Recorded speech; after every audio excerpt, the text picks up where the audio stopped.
Hey, what's up guys? This is Anthony from Anthony's Customs, and for this review, we are looking at the Amazing Spider-Man comic version from Mafex. It's listed as a 6-inch figure. We'll see if that's accurate, and if it's in scale with Marvel Legends, I don't know. Well, I do, but I'm not going to tell you yet because it'll be part of the review. But this is a figure that was very much the topic of interest. Basically, everybody thought it looked awesome, and we're really excited for it to come out. So hopefully, it actually turns out to be really good. Now, you should know, if you're not familiar with this figure, it does come in at a really high price point. You will be hard-pressed to get it for much less than $100, whether you buy it domestically or internationally. After shipping, you're going to be spending right around $100, which is a buttload of money for a 6-inch figure, based on the standard market. So, keep that in mind. I'm going to be keeping that in mind as I'm reviewing this, because even if it is a really awesome figure, you have to be aware that it comes in at about double of your standard import figure and as much as 5 times for your standard domestic 6-inch figure. So, with all that in mind, let's go ahead and get them off the stand and take a closer look.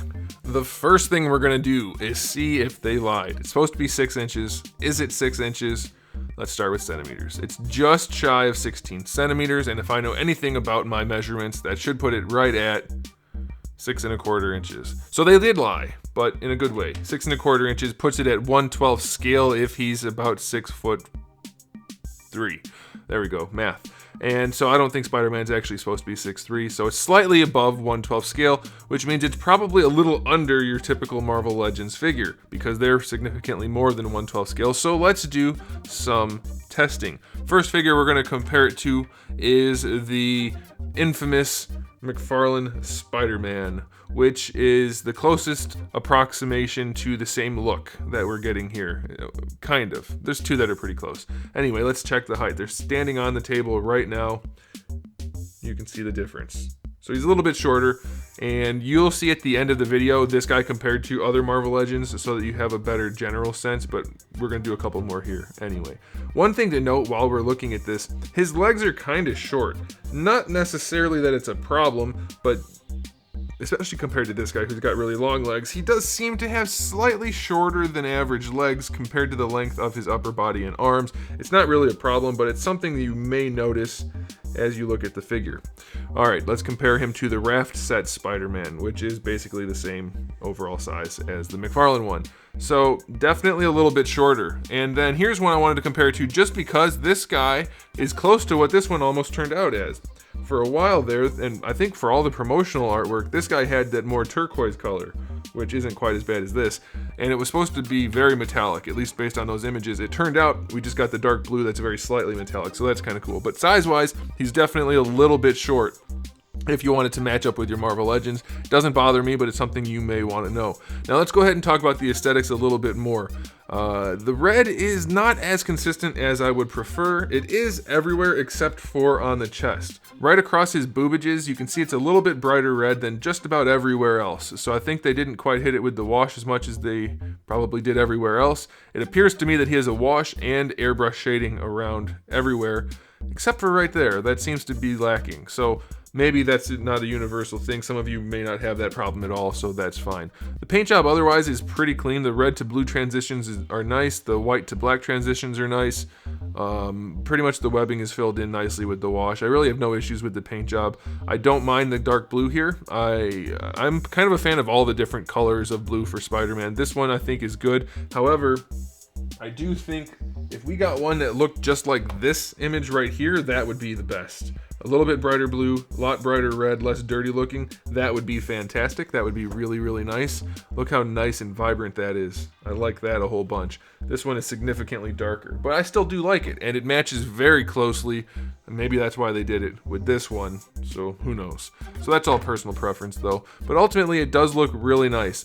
There's one thing aesthetically that I do want to bring up that I don't know that most people are going to even notice until I point this out, but his head is not quite the right styling in an anatomical sense. It's a very anime-esque head, and I can explain that best by showing you his alternate head, which we'll look at again later in the accessories, but look at the shape of that head and the shape of this head. The top half of this masked head is very big and round, and it probably shouldn't be quite so much. It's not as noticeable from the front, but he's got a very very less than realistic look to his head, which may throw off the look for some people, but again, you don't notice it too much unless you're looking at it from the side. But it's something I wanted to point out because I noticed it, especially after comparing it to this. Very interesting how they did that. From the front, it looks very much like the 90s Spider-Man, and I love that. But then from the side, we get a very weird anime look to it. Kind of strange. And then the only other thing that's strange is, I'll talk about this a little bit more in the articulation, is they actually sculpted part of the neck onto the head, which doesn't look great, but it's not a big deal. So anyway, let's say the aesthetics on this guy, all in all, everything considered, I'm going to give it an 8.5 out of 10. It's a really solid looking figure. Very, very nice. I love the overall look. There's just those things you can point out as you go through it, and since that's what we're doing here, it's a review for an expensive figure, we have to go through it. But all in all, very nice looking figure, so that's awesome. And if that's not awesome enough, let's go ahead and talk about the accessories. We do have the main head, which I already showed you, and then we have the unmasked head, which I already showed you. Unmasked head is good enough. It's not a great looking head as far as I'm concerned, but it's okay. It has just a hint of Bruce Jenner in it, and that seems to be a trend lately, so I don't know what's up with that. But we do have that, so that's pretty good. And then we do have another masked head with the eyes just a little bit more squinted. And unfortunately, the squinted eyes, which it's not really squinted, but they're closed up a little bit, kind of accent the bulbous top of the head, which is not necessarily a good thing. But if you like the smaller eyes, you have those. I think the big eyes are pretty great though. Then we do have an unmasked mask for him to hold, but the weird thing about that is it's very, very tiny. So it would have to be like the world's stretchiest material for it to actually fit over his head. So that's a kind of a strange accessory based on how small it is. We have a bunch of hands. We have 2 relaxed hands, 2 fist hands, 2 gripping hands, 2 thwipping hands, 2 wall crawling hands, 2 wall crawling hands with magnets in them, and then 2 sets of feet, which are not hands, but they are feet with magnets in them as well. So that's why I included them there. All very nice. I love that we got all those different options. Pretty much everything you're going to need. I can't think of anything else. So that's pretty cool. Then we do have some webs. We have 2 short webs, 2 long webs, 1 web with the with like the conical like stick to something shape on it, which has a peg hole in it, and you can connect that to the display stand, so that's cool. And then you get this one that's L-shaped. And then the last accessory we have is the display stand, which is still not the best display stand in the world. I mean, it's similar to the SH Figure Arts one, but it's a little clunky. It'll get the job done. And it does have the extra little tip on there for that 1 web accessory with the cone shape at the end. So, very nice batch of accessories for this guy. I can't think of anything else that it really needs. I mean, it's pretty darn good. So I'm going to give the accessories for this guy a 9 out of 10. Very nice accessories. I don't know, other than having a really tiny thing and a less than perfect alternate head, it's a really, really good batch. Okay, so now maybe the most important part of this figure, let's talk about the articulation, because as is typical, we've had some contention about how well you can articulate a figure without it looking like a robot or like garbage, as some people have considered the Revoltech figure to look. So this one, is it as articulated as the Revoltech? Probably not quite as much, but it looks about 1 billion times better. So let's go ahead and get into it, and you guys can decide for yourselves what you think.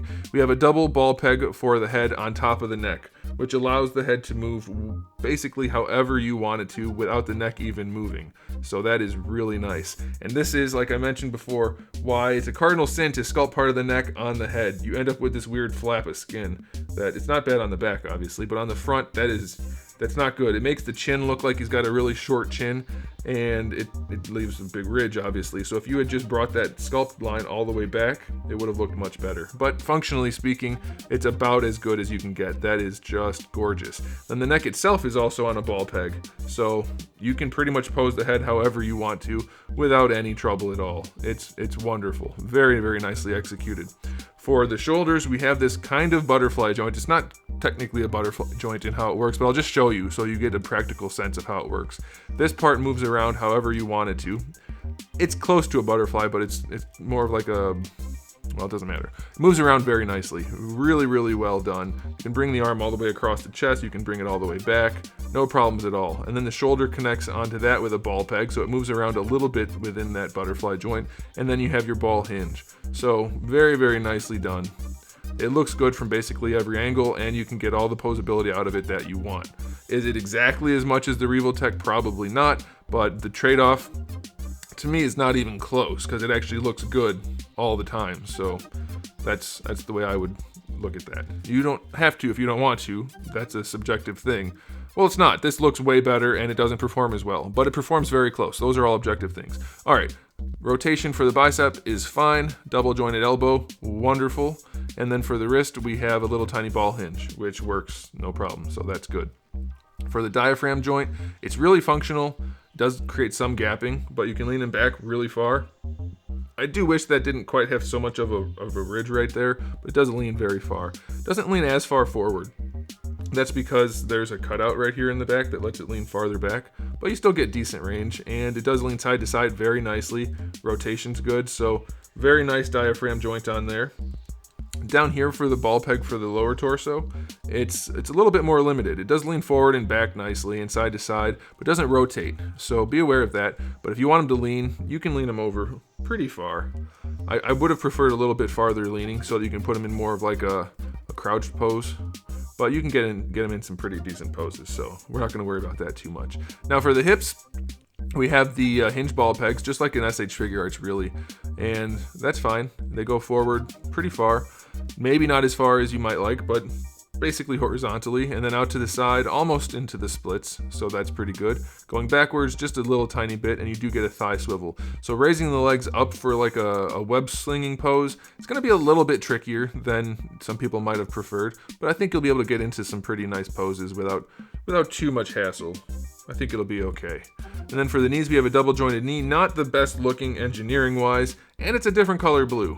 I don't know how well that's going to show up on camera, but it's a slightly bluer blue than the rest, which is slightly muted, so that's definitely a bummer. It could have been a lot better easily because of that cliff right there and the color, but it's not a deal breaker. It's just a knee joint. And then for the ankles, we have a ball hinge ankle, which goes basically all the way back and all the way forward, and you can ankle rocker it however you want. So ball hinges are the best, and this is a really well executed one.